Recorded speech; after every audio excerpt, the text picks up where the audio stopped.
looks so much like Morgan Wallen. Dale Earnhardt, who hit a wall, supposedly. Well, not supposedly. He hit a wall. The supposedly part is when he died. A wall.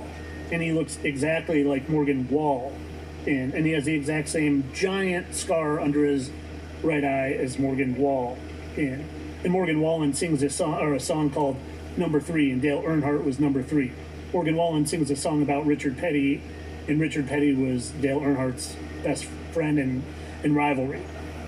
So I'm, in my mind, I'm like, what's going on here? And at the same time, I'm also proving, a buddy of mine on TikTok did a comparison of Aleister Crowley and Joe Rogan, and I was like, well, let me take it one step further and prove that this is true. And they have the exact same nose, the exact same facial symmetry, the exact same giant gouge in their cheek.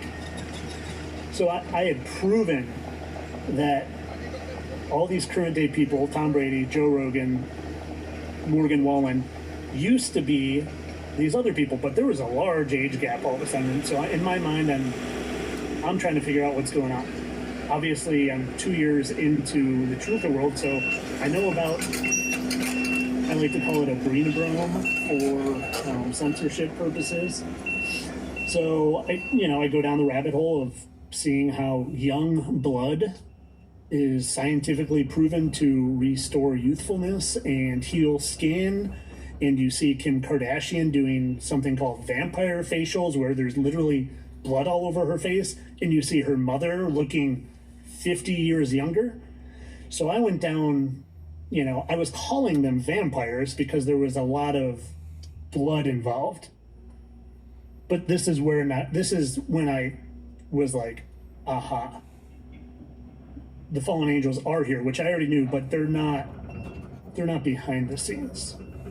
They're the people we look at every single day. And I started, I went down that Brinabrome route for a little bit, trying to prove to people that that's how they were doing it. And then there's a video that circulated with a young lady, Taryn, I can't remember her name, Taryn something, talking about how she was offered the gold juice and how that if you basically sell your soul and take the gold juice, you can live forever. So I started speculating, okay, what's the gold juice? Is that fallen angel blood? I found that there was, in the movie Avatar, they talk about extracting from the pineal gland of a whale this gold juice, and talk about, and literally in the movie they say this can stop human aging. So I do a gold juice video. I start going down the rabbit hole of gold juice and how whales were really hunted back in the late 1800s. There were whale massacres. So, in my mind, I'm thinking, okay, there's a Brinabrome going on, there's gold juice going on, but there's a big part of me that thinks those are just covers to hide the fact that they are undying, spiritual, shape-shifting beings. Kind of like clones are just covers to hide the fallen angels. Clones don't exist.